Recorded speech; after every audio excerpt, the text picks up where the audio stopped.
नमस्कार, सत श्री अकाल, गुड मॉर्निंग सभी को। मैं राहुल राज आप सभी लोग का स्वागत करता हूँ, वेलकम करता हूँ। कैसे हैं आप लोग?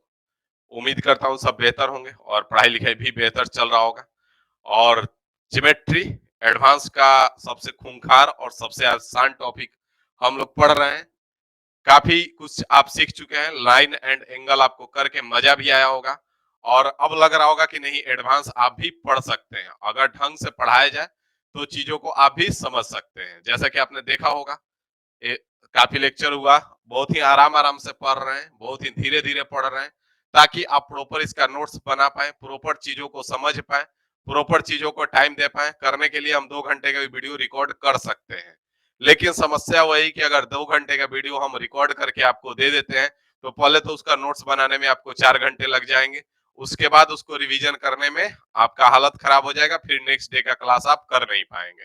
तो इसीलिए हम बहुत ही छोटा छोटा वीडियो बना रहे हैं, आपका 20 मिनट, 25 मिनट, 30 मिनट का, और थोड़ा थोड़ा लेके चल रहे हैं ताकि आधा घंटे का वीडियो रहे, 1 घंटे में आपका नोट्स बन जाए और 1 घंटा चीजों को आप रिवीजन करने में, समझने में टाइम दे पाए। क्योंकि अगर बहुत ज्यादा पढ़ने से कोई फायदा नहीं है अगर कुछ समझ में ही नहीं है ना आए तो समस्या वही है कि समझना है हमको, धीरे धीरे ही होगा लेकिन खत्म होगा, और जिस दिन खत्म होगा उस दिन संपूर्ण रूप से खत्म होगा, कंप्लीट होगा।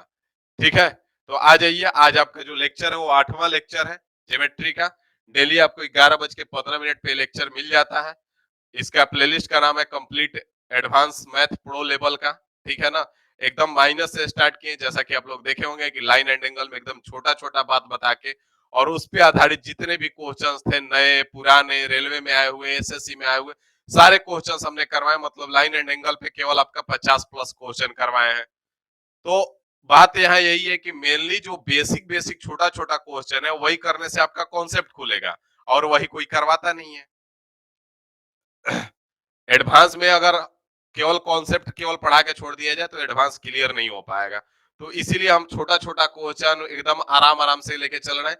बस आप धैर्य बना करके पढ़ते रहिए, जिस दिन कंप्लीट होगा ना उस दिन संपूर्ण रूप से कंप्लीट होगा। तो यहाँ पे देखेंगे, आ जाएंगे लाइन एंड एंगल। हमने बोला था लास्ट लेक्चर में कि लाइन एंड एंगल आपका कंप्लीट हो गया। अब हम लोग ट्रायंगल पे हेडिंग लगा लेंगे। आप ट्रायंगल, ट्रायंगल के बारे में जानेंगे, एक एक चीज को समझेंगे, फिर छोटा छोटा इस पे कॉन्सेप्ट आएगा और छोटा छोटा क्वेश्चन आएगा। जैसे कि अगर ट्रायंगल का अगर हम बात करें तो ट्रायंगल का अगर हम बात करें तो कह रहा है कि a plane figure bounded with 3 sides is called triangle. Triangle एक प्लेन फिगर, प्लेन क्यों लगाया हुआ है, इस 3D फिगर नहीं होता है, इसको सरफेस पे ही बनाया जा सकता है। ठीक है, तो इसीलिए इसको प्लेन फिगर बोलते हैं, बाउंडेड विथ 3 साइड। ठीक है, अब यहाँ पे बाउंडेड ना लिख के अगर हम लिख देते हैं plane figure make with 3 sides, अब फिगर विथ 3 साइड्स, तो वहां पे वो ट्रायंगल नहीं बनेगा। क्योंकि यहाँ पे अगर हिंदी में आप समझेंगे तो कह रहा है कि 3 भुजाओं से घिरी हुई समतल बंद आकृति को, इसमें पॉइंट जो है आपका इंपोर्टेंट है, घिरी हुई समतल बंद आकृति। बंद आकृति बोलना यहाँ पे जरूरी है, नहीं तो अगर आप यहाँ पे देखेंगे तो एक हमने 3 साइड्स वाला एक फिगर बना दिया, इसमें भी आपको 3 साइड्स दिख रहे हैं।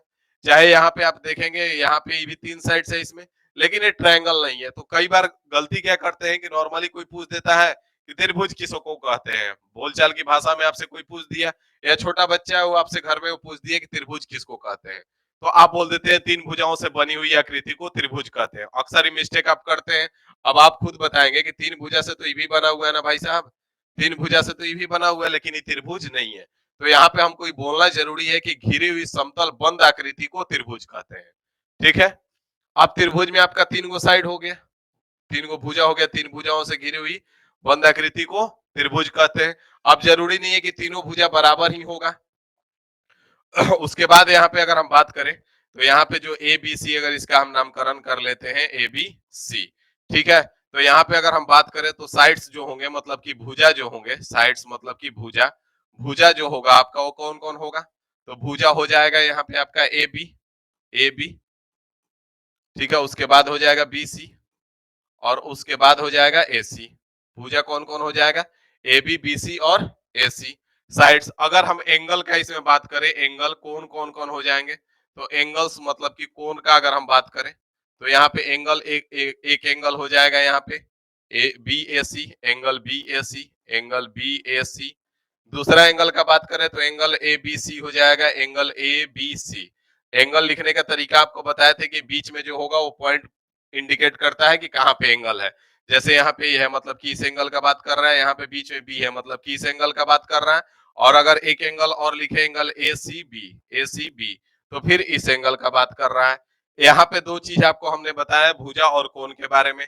अगर यहाँ से आपसे कोई पूछ देता है कि इसमें तीन वर्टेक्स हैं, शीर्ष वर्टेक्स कौन कौन है, वर्टेक्स मतलब शीर्ष, तीन वर्टेक्स है शीर्ष।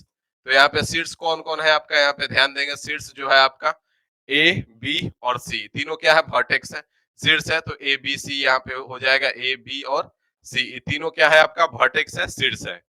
बात समझ में आ गया। कभी कभी कह देगा कि वर्टेक्स एक्स ए से एक रेखा खींची गई, तो मतलब कि यहाँ से एक रेखा खींची गई। अगर कह दिया वर्टेक्स बी से मतलब कि शीर्ष बी से एक रेखा खींची गई, तो मतलब कि यहाँ से खींची गई। बात समझ में आया। तो त्रिभुज के बारे में बेसिक बातें समझ में आए। आगे बढ़ते हैं तो यहाँ पे अगला पॉइंट कहता है कि त्रिभुज के तीनों कोनों का योग 180 डिग्री होता है। ठीक है, अब यहाँ पे प्रूफ जानने का कोई मतलब नहीं है कि कैसे होता है। ठीक है, वो लेंथी हो जाएगा, फिर आपको कॉम्प्लिकेटेड लगने लगेगा चीजें कि सर समझ में नहीं आ रहा है। तो यहाँ पे प्रूफ से हमको कोई लेना देना नहीं है। जिस चीज का प्रूफ से लेना देना होगा उसको हम लोग प्रूफ करते चलेंगे, लेकिन जिसका प्रूफ से कोई लेना देना नहीं है उसको हम लोग स्किप करके आगे बढ़ेंगे। तो यहाँ पे केवल हमको याद रख लेना है कि त्रिभुज के तीनों कोनों का योग 180 डिग्री होगा होता है। वैसे आपको याद होगा जैसे कि यहाँ पे एंगल ए बी सी है। ठीक है, तो यहाँ से अगर हम बात कर ले तो angle A plus angle B और प्लस में एंगल सी बराबर कितना होगा, 180 डिग्री होगा। एंगल इस प्रकार से भी हम लिख सकते हैं, एंगल ए बी सी। ठीक है, चाहे अगर आप इसी को लिखते हैं तो एंगल ए को लिख सकते हैं angle B A C. B A सी का मतलब भी क्या है, एंगल ए का बात कर रहा है। अगर बी का बात करें तो फिर यहाँ पे एंगल ए बी सी लिख सकते हैं, ए बी सी और प्लस में angle A C B plus angle A C B हो जाएगा। ए सी बी ये तीनों क्या हो जाएगा आपका, ये भी तीनों 180 डिग्री हो जाएगा। बात समझ में आ रहा है। यहाँ तक किसी को कोई समस्या नहीं होगा, नहीं कोई परेशानी होगी। तीनों एंगल का सम कितना होता है, 180 डिग्री होता है। याद रहेगा, पॉइंट मेंशन कर लेंगे, नोट कर लेंगे। आगे बढ़ते हैं, यहाँ पे आगे आ जाइए। तो अब यहाँ पे एक दो पॉइंट बताने के बाद हम टाइप्स ऑफ ट्रायंगल में चलेंगे। तो पहला पॉइंट कर रहा है कि त्रिभुज का प्रत्येक बाह कोण, ये चीज हमने आपको लाइन एंड एंगल में ही बताया था कि कहीं कहीं जरूरत होगा, इसको याद कर लीजिए। तो त्रिभुज का प्रत्येक बाह कोण, त्रिभुज का प्रत्येक बाह कोण का मतलब यहाँ पे समझेंगे बात को। त्रिभुज का प्रत्येक बाह कोण का अगर हम बात करते हैं, त्रिभुज का प्रत्येक बाह्य कोण, तो यहां से अगर हम बात करें तो जैसे ही त्रिभुज है, ठीक है, ये त्रिभुज है ए बी सी, ए बी सी। तो अगर बाह्य कोण का हम बात करें तो इसमें बहुत सारे बाह्य कोण है, लेकिन यहाँ पे फिलहाल के लिए हम इसका बाह्य कोण लेते हैं। ठीक है, इस भुजा को एक्सटेंड किए तो यहाँ पे एक एंगल नया बनते हुए आपको दिख रहा है, क्या है, बाह्य कोण है। तो अगर ये बाह्य कोण है तो ये जो कोण होगा यहाँ पे मान लेते हैं कि ये ए डिग्री है और यहाँ पे इसको मान लेते हैं कि बी डिग्री है और इसको मान लेते हैं कि सी डिग्री है। ठीक है, तो यहाँ पे ई जो होगा, अगर यहाँ पे जब आपको निकालना होगा तो पहले तो सी आपको नहीं पता होगा। ठीक है, सी को साइड करके चलते हैं। तो यहाँ पे ई वाला जो एंगल है ये angle A plus angle B के बराबर होगा। मतलब क्या है भाई कि त्रिभुज का प्रत्येक बाह्य कोण जो होगा वो बाकी अन्य दो अंतः कोणों के योग के बराबर होगा।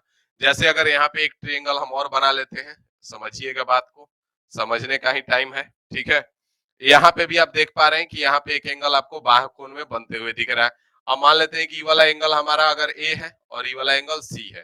ठीक है, अब इधर बन रहा है तो मतलब कि किसका बाह्य कोण है, एंगल यहाँ पे पॉइंट बी पे है ना, वर्टेक्स बी पे बाह्य कोण बना है। किस वर्टेक्स पे बना है, बी पे। तो यहाँ पे बी वाला पे बाह्य कोण बना है, तो ई जो होगा बाकी दो अंतः कोण तो कौन कौन है, ए और सी। तो ए और सी के सम के बराबर होगा। बात समझ में आ रहा है। उसी प्रकार से अगर हम बात कर लेते हैं, जैसे यहाँ पे एक ट्रायंगल बना दिया हमने, ठीक है, ए बी सी, ए बी सी। अब यहाँ पे देखेंगे कि ये एक बाहुकोण बन रहा है, यहाँ पे बन रहा है ना। अब यहाँ पे जो बाहुकोण बन रहा है कौन सा वर्टेक्स पे बन रहा है, शीर्ष पे ए पे बन रहा है। तो ए पे बन रहा है तो इसको हम मान लेते हैं कि बी है और इसको हम मान लेते हैं कि सी है। तो ई जो एंगल होगा इको कितना होगा, एंगल बी प्लस यहाँ पे बी डिग्री प्लस सी डिग्री होगा। तो बात समझ में आ गया कि बाहुकोण जो होगा वो क्या होगा। यहाँ तक आपको तनिक भी समस्या नहीं होगा, ना ही तनिक भी परेशानी होगी। सब कुछ क्लियर है, समझ में आ रहा है बेहतर ढंग से। बढ़ा जाए आगे, यहाँ तक कोई दिक्कत नहीं होगा। ठीक है, बढ़े आगे ना, यहां तक कोई समस्या है? नहीं है?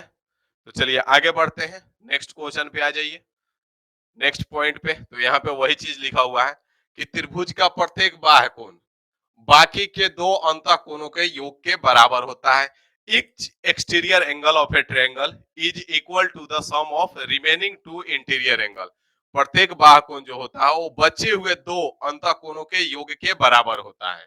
प्रत्येक बाह्य कोण, जैसे यहाँ पे अगर इसका हम बाह्य कोण बात कर रहे हैं, बाह्य कोण है, तो बचा हुआ अंतः कोण कौन कौन होगा? एगो ई वाला होगा, एगो ई वाला होगा। मान लेते हैं ये ए डिग्री का है, ये बी डिग्री का है और ये सी डिग्री का है। ठीक है, तो यहाँ पे वैसे अगर ये चीज पता चल गया है कि यहाँ पे सी डिग्री है, तो यहाँ पे वो लीनियर पेयर वाला सम से भी हम 180 माइनस सी करके निकाल सकते हैं। लेकिन वहां पे मान लेते हैं कि अभी के लिए हमको सी नहीं पता है, तो फिर क्या हो जाएगा? ये वाला एंगल बी प्लस ए प्लस बी हो जाएगा। उसी प्रकार से जैसे यहाँ पे अगर हम बात करते हैं, तो ये किस में बन रहा है? बी के पास बन रहा है, मतलब ए प्लस सी हो जाएगा, angle A plus angle C हो जाएगा। उसी प्रकार से यहाँ पे ए के पास बन रहा है, तो ए के पास बन रहा है, तो यहाँ पे कौन, यहाँ पे बी डिग्री प्लस सी डिग्री हो जाएगा। बात समझ में आ गया? किसी को थोड़ा सा भी परेशानी नहीं होगा, ना ही कोई समस्या होगा। जैसे यहाँ पे आ जाइए आगे नेक्स्ट पॉइंट पे, यहाँ पे देखेंगे आप, अगला पॉइंट कह रहा है कि त्रिभुज के सभी बाह्य कोणों का योग कितना होता है? 360 डिग्री होता है। त्रिभुज के सभी बाह्य कोणों का योग कितना होता है? 360 डिग्री होता है। अब यहाँ पे बाह्य कोणों का योग, जैसे कि यहाँ पे मान लेते हैं पॉइंट ए है, यहाँ पे आपका बी है और यहाँ पे आपका सी है। ठीक है, अब यहाँ पे एक बाह्य कोण बन रहा है, इस एंगल का फिलहाल के लिए मान लेते हैं ये ए डिग्री है, और यहाँ पे मान लेते हैं बी डिग्री है, और यहाँ पे मान लेते हैं कि सी डिग्री है। यहाँ तक आपको तनिक भी समस्या नहीं होगा। जब यहाँ पे अगर बाह्य कोण बन रहा है तो बी और सी के सम के बराबर होगा, तो बी डिग्री प्लस में सी डिग्री हो जाएगा। यहाँ पे ये बी के पास बन रहा है, तो यहाँ पे जो होगा ए प्लस सी के सम के बराबर होगा, तो ए डिग्री प्लस सी डिग्री हो जाएगा। और यहाँ पे जो सी के पास बन रहा है, किसके सम के बराबर हो जाएगा? एंगल ए प्लस में एंगल बी के बराबर हो जाएगा। यहाँ तक कोई दिक्कत नहीं है। अब बोला है त्रिभुज के सभी बाह्य कोणों का योग, त्रिभुज के सभी बाह्य कोणों का योग, तो यहाँ पे सभी बाह्य कोण अगर हम ऐड करते हैं, तो यहाँ से आ जाइए एंगल ए प्लस बी हो जाएगा, यहाँ से आ जाइए ए प्लस सी हो जाएगा, ए प्लस सी हो जाएगा, यहाँ पे आ जाइए बी प्लस सी हो जाएगा। अगर इस सबको हम जोड़ते हैं, बी प्लस सी हो जाएगा। तो अगर इन सबको जोड़ते हैं, तो यहाँ पे आपको 2a दिख रहा है, 2a प्लस में यहाँ पे आपको 2b दिख रहा है, तो 2b हो जाएगा, और प्लस में यहाँ पे c दो को दिख रहा है, तो 2c हो जाएगा। यहाँ से 2 इंटू में a plus B plus C हो जाएगा, a प्लस बी प्लस सी। अब यहाँ पे ध्यान से देखेंगे तो a प्लस बी प्लस सी जो है ये क्या है? a जो है आपका क्या है? a जो है आपका त्रिभुज के a प्लस बी प्लस सी क्या है? त्रिभुज के तीनों कोणों का योग है। a प्लस बी प्लस सी क्या है? त्रिभुज के तीनों कोणों का योग है सर जी। तो जब त्रिभुज के तीनों कोणों का योग a प्लस बी प्लस सी है, मतलब कि 2 गुना में यहाँ पे 180 हो जाएगा। त्रिभुज के तीनों कोणों का योग कितना होता है? 180 होता है। 2 गुना में 180 करेंगे, कितना आ जाएगा? 360 डिग्री आ गया। तो वही चीज लिखा हुआ है कि त्रिभुज के सभी बाह्य कोणों का योग 360 डिग्री होता है। बात समझ में आया? थोड़ा सा भी समस्या नहीं होगा। फटाफट एक बार कमेंट कर दो, मजा आ रहा है कि नहीं आ रहा है, जल्दी से, बिना देर किए। ठीक है, इसी बात पे प्यार से एक बार सब लोग लाइक ठोक दो, और सेशन को शेयर करना ना भूले, जरूर शेयर करें जम के, सभी तक पहुंचा दे कि भाई मैथ के लिए पेड कोर्स लेने का कोई जरूरत नहीं है। यहाँ पे सब कुछ फ्री में और बेहतर कंटेंट, जो कि पेड कोर्स लेने पे भी ऐसा कंटेंट तुमको नहीं मिलेगा, फ्री में मिल रहा है। फिर पैसा बर्बाद करके क्या ही फायदा है? वो भी प्रैक्टिस के साथ चल रहा है, भी नहीं कि केवल कॉन्सेप्ट कॉन्सेप्ट ऊपर से बता दे रहे हैं। प्रैक्टिस के लिए अलग प्रैक्टिस बैच लेके आ जाएंगे, तो ऐसा कुछ नहीं है। लाइन एंड एंगल पे आप देखें 50 प्लस क्वेश्चन हमने करवाया है, त्रिभुज पे 100 प्लस क्वेश्चन हो जाएगा, टेंशन ना लो। त्रिभुज खत्म होते होते 100 प्लस क्वेश्चन नहीं, 200 भी जा सकता है। ठीक है, तो चलिए आ जाइए नेक्स्ट पॉइंट पे। अब यहां से हम लोग त्रिभुज का बंटवारा करेंगे। ठीक है, त्रिभुज का बंटवारा करेंगे, बचपन से पढ़ते आ रहे हैं।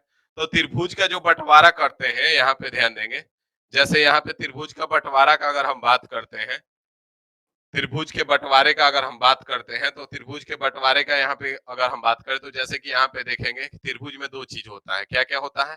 एक आपको भुजा आपको दिख रहा है, ये 3 गो भुजा है ना, और 3 गो आपको कोण दिख रहा है, 3 गो कोण दिख रहा है। तो त्रिभुज को जो बांटा जाता है वो दो आधार पे बांटा गया है। किस आधार पे? दो आधार पे बांटा गया है। ठीक है, कौन कौन सा आधार माना गया है?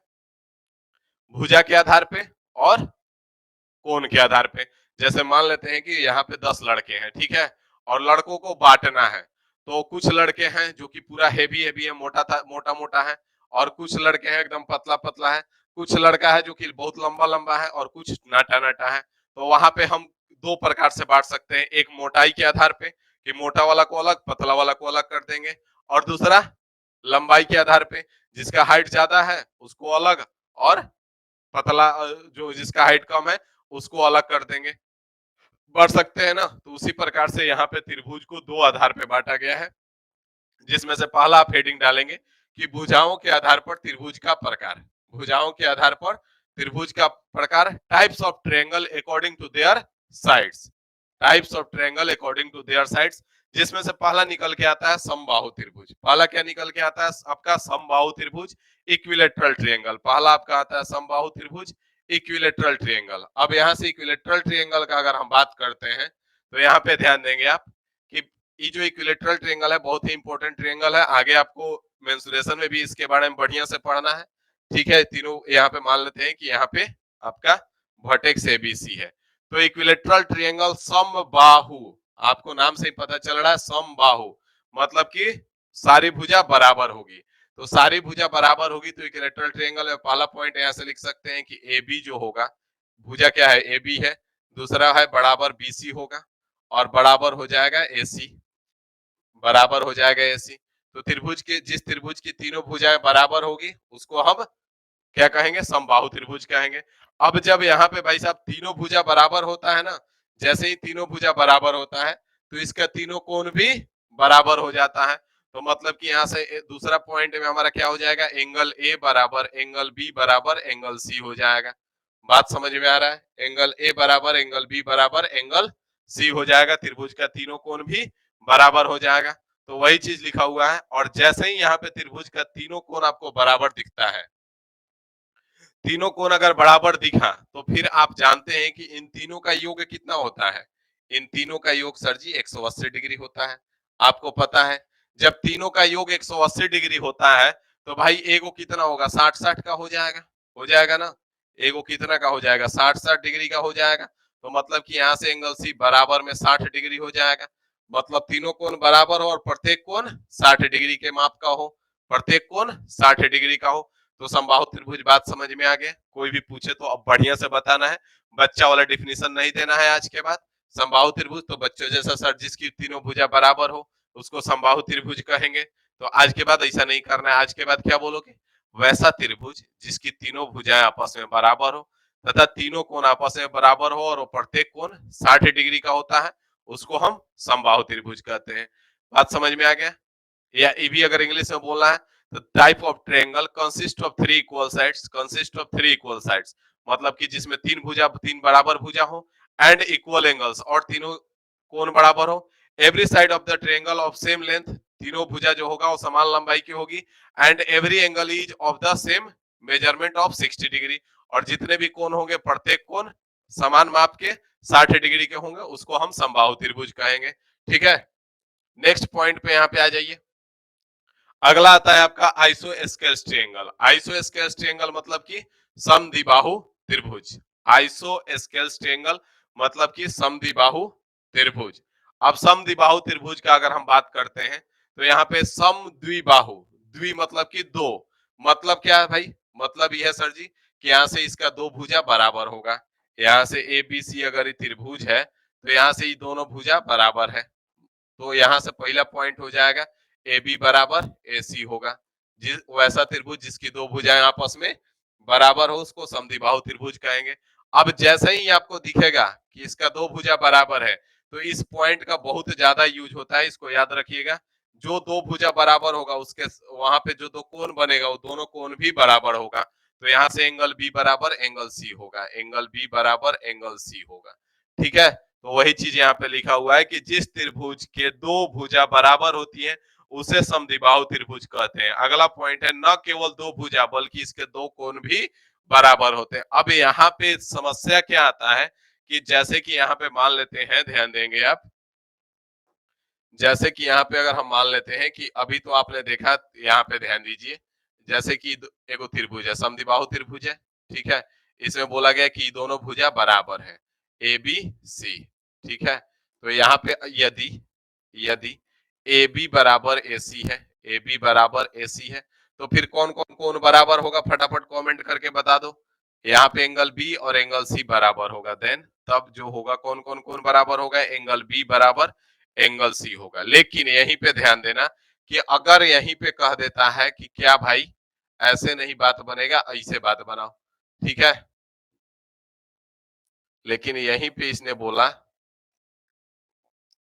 कि अब यहाँ पे ई दोनों भुजा बराबर है, यहाँ पे आ जाओ ए बी सी, ए बी सी। अब यहाँ पे बोल रहा है कि यदि यहाँ पे ए बी बराबर बी सी है, ए बी बराबर क्या है, बी सी है, ए बी बराबर बी सी है। अब यहाँ पे कौन कौन कौन बराबर होगा, तो यहाँ से ई वाला भुजा यहाँ पे आ रहा है और ई वाला भुजा यहाँ पे आ रहा है, इससे कौन कौन कौन बन रहा है, ई वाला और ई वाला। तो यहाँ पे कौन कौन कौन हो जाएगा, देन एंगल ए बराबर एंगल सी हो जाएगा, एंगल ए बराबर एंगल सी हो जाएगा। बात समझ में आ गया, यहाँ तक कोई दिक्कत नहीं होगा, ना ही कोई समस्या होगा। आगे आ जाइएगा, यहाँ पे ध्यान देंगे। अगर यहाँ पे ध्यान दे तो यहाँ पे अगर बात करें तो जैसे कि अगला बार कह दिया कि ऐसे नहीं, ई वाला दोनों भुजा बराबर है, कौन वाला, ई वाला दोनों भुजा बराबर है। अब तो यहाँ पे ए है आपका, यहाँ पे बी है और यहाँ पे सी है, यहाँ पे ए बी सी हो गया। अब यहाँ पे ए बी सी है, तो यहाँ पे अगर हम मान लेते हैं कि यदि ए सी बराबर बी सी है, ए सी बराबर बी सी है, ए सी बराबर बी सी है, अगर ये दोनों भुजा बराबर है तो फिर यहाँ पे देखेंगे कि इनसे कौन कौन कौन बन रहा है, तो ये वाला यहाँ पे आ रहा है ना, एगो कोण यहाँ पे और एगो यहाँ पे आ रहा है, तो एगो कोण यहाँ पे, तो यहाँ पे कौन कौन कौन बराबर हो जाएगा, एंगल ए बराबर एंगल बी होगा। तो इस बात को आप समझ के रखिएगा कि जोन दो कोण दो भुजा बराबर है, वो तीसरा भुजा के साथ दो कोण बनाएगा। जैसे ये दोनों भुजा बराबर है तो तीसरा भुजा के साथ बी और सी बन रहा है। जैसे यहाँ पे ए बी और बी सी बराबर है तो तीसरा भुजा ए सी के साथ एंगल ए और सी बन रहा है। और यहाँ पे जैसे कि ए सी और बी सी बराबर है तो तीसरा भुजा ए बी के साथ एंगल ए और बी बन रहा है, तो वैसे ये कोण बराबर होगा। बात समझ में आ गई, इसका बहुत ज्यादा यूज होता है आगे, तो इसलिए इसको ध्यान में रखेंगे।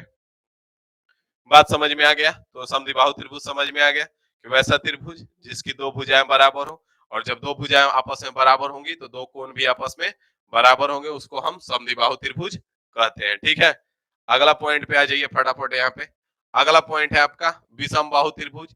जिस त्रिभुज की कोई भी भुजा बराबर ना हो उसको हम विषम बाहु त्रिभुज कहते हैं। ठीक है, जैसे कि ये बी सी हो जाएगा, ए बी सी। अब यहाँ पे ना ही ए बी बराबर ना ही बी सी होगा और ना ही बराबर सी ए होगा।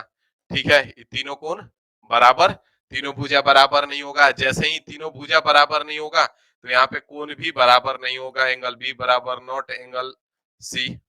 बात समझ में आ गया, तो तीनों कोण में आपस में ये भी बराबर नहीं होगा। बात समझ में आ गया, यहाँ तक कोई दिक्कत नहीं होगा, ना ही कोई समस्या होगा, ना कोई परेशानी होगी। जिस त्रिभुज में कोई भुजा बराबर नहीं होती है उसे विषम बाहु त्रिभुज कहते हैं, और जब कोई भुजा बराबर नहीं होगा तो कोई कोण भी बराबर नहीं होगा। ठीक है ना, आगे बढ़ जाइए, यहाँ पे आ जाइए अगला पॉइंट। अब यहाँ पे तीन को देख लिए, तीनों जो कि भुजा के आधार पर था। अब यहाँ पे हम लोग कोण के आधार पे देखेंगे कि कोण के आधार पे कौन कौन भुजा बराबर होता है। तो यहाँ पे आप देखेंगे कि कोण के आधार पर भुजाओं का त्रिभुज का प्रकार, कोण के आधार पर त्रिभुज का प्रकार, types of triangle according to their angle, types of triangle according to their angle. तो सबसे पहला बात आता है, तो जिसका आता है वो है न्यून कोण। न्यून कोण, न्यून मतलब छोटा, और क्यूट एंगल। ठीक है, क्यूट एंगल। तो एक्यूट एंगल, एक्यूट एंगल का मतलब क्या बताया था हमने, 0 डिग्री से बड़ा और 90 डिग्री से छोटा। ठीक है, 0 डिग्री से बड़ा और 90 डिग्री से छोटा। तो जैसे ए बी सी है, ठीक है ना, ए बी सी है, तो यहाँ पे कोण के आधार में बांट रहे हैं, मतलब कि यहाँ पे इसका तीनों कोण जो होगा वो हमेशा 90 डिग्री से छोटा होगा। वैसा त्रिभुज जिसका प्रत्येक कोण 90 डिग्री से कम हो, जिसके प्रत्येक कोण का माप 90 डिग्री से कम हो, उसको हम क्या कहेंगे, न्यून कोण त्रिभुज कहेंगे। अब एक प्रकार से आप तुरंत कहेंगे कि सर जी जब समबाहु त्रिभुज आप बता रहे थे तो उसका सब कोणवा 60-60 डिग्री का था ना, सब कोणवा कितना डिग्री का था, 60-60 डिग्री का था सर जी। तो इहो एगो न्यूने कोण त्रिभुज है। ठीक है, जो समबाहु त्रिभुज है ना उसको हम न्यून कोण त्रिभुज कह सकते हैं, न्यून कोण त्रिभुज कह सकते हैं।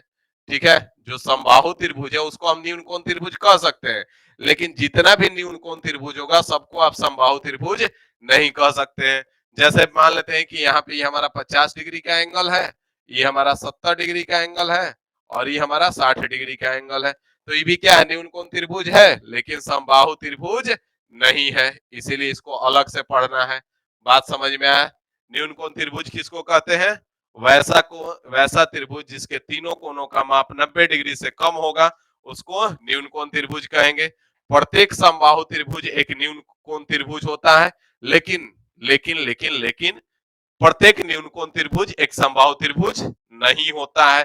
जैसे कि यहाँ पे आपने देखा कि न्यून कोण त्रिभुज तो है, इसका प्रत्येक कोण 90 डिग्री से कम है, लेकिन ये समबाहु त्रिभुज नहीं है, इस बात का ख्याल रहे। ठीक है ना?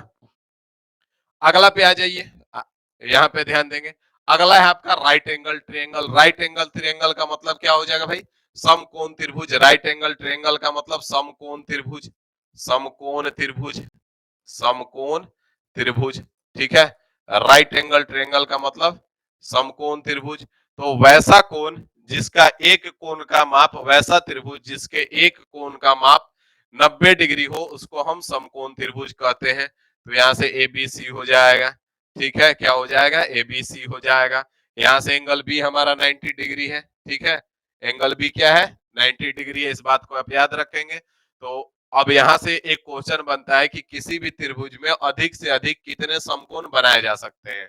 तो इस बात को आप याद रखेंगे, जैसे किसी भी त्रिभुज में अधिक से अधिक कितने समकोण बनाए जा सकते हैं, तो किसी भी त्रिभुज में एक से ज्यादा समकोण नहीं बनाया जा सकता है, क्योंकि अगर एक समकोण हो गया और जैसे ही आप दूसरा समकोण बनाएंगे तो इहो 90 डिग्री और इहो 90 डिग्री, तो दुए को कोणवा मिल के 180 डिग्री हो जाएगा, तो तीसरा कितना डिग्री का होगा? तो तीसरा गया खाना खाने थोड़ी ना, तो तीसरा नहीं बन पाएगा। तो इसीलिए किसी भी त्रिभुज में अधिक से अधिक कितने समकोण बनाए जा सकते हैं? एक समकोण बना सकते हैं, इस बात को आप याद रखेंगे। दूसरा बात, यहाँ पे छोटा सा बात है लेकिन प्यारा सा बात है, बता देते हैं। जैसे यहाँ पे 90 डिग्री है ना, तो इसके सामने का भुजा जो होता है कर्ण होता है, कर्ण होता है, जिसको आप हाइपोटेनियस बोलते हैं। क्या बोलते हैं? हाइपोटेनियस बोलते हैं, हाइपोटेनियस बोलते हैं। और इसको हम परपेंडिकुलर बोलते हैं। ई वाला जो है आपका लंब होता है, ई वाला जो होता है लंब होता है आपका परपेंडिकुलर, परपेंडिकुलर। ठीक है, परपेंडिकुलर होता है। और ई जो होता है ये आपका आधार होता है, आधार होता है। ठीक है, ई जो होता है आपका आधार होता है, मतलब कि बेस होता है। बात समझ में आ गया? ई कर्ण होता है, ई लंब होता है और ई आधार होता है। बात समझ में आ गया? तो पाइथागोरस थ्योरम के अकॉर्डिंग आप पीवी पॉइंट को एक नोट ही कर लीजिएगा कि कर्ण का स्क्वायर बराबर क्या होता है? लंब का स्क्वायर प्लस आधार का स्क्वायर। आगे भी पढ़ने को मिलेगा, प्लस में सीखते चलिए, बार बार पढ़िएगा तो याद रहेगा। कर्ण का स्क्वायर बराबर लंब का स्क्वायर प्लस आधार का स्क्वायर होता है, जो कि हम बहुत बार आप लोग को बताए हैं कि ट्रिपलेट इसी से निकलता है। अगर यहाँ से हमको डायरेक्ट अगर कर्ण निकालना हो तो कर्ण बराबर क्या हो जाएगा? तो कर्ण बराबर हो जाएगा अंडर रूट लंब का स्क्वायर प्लस आधार का स्क्वायर, लंब का स्क्वायर प्लस में आधार का स्क्वायर। ठीक है, अगर यहाँ से हमको आधार निकालना हो, आधार निकालना हो तो आधार बराबर क्या हो जाएगा? आधार बराबर हो जाएगा, इधर लंब को लेके आ जाइए तो यहाँ पे कर्ण का स्क्वायर माइनस का लंब का स्क्वायर हो जाएगा। आधार बराबर क्या हो जाएगा? कर्ण का स्क्वायर माइनस में लंब का स्क्वायर हो जाएगा। और अगर हमको लंब निकालना हो तो लंब बराबर क्या हो जाएगा? अंडर रूट में कर्ण का स्क्वायर और माइनस में आधार का स्क्वायर हो जाएगा, माइनस में आधार का स्क्वायर हो जाएगा। तो इस पॉइंट को आप नोट करके दिमाग में रखेंगे, आगे जरूरत पड़ेगा। ठीक है ना? तो समकोण त्रिभुज समझ में आ गया।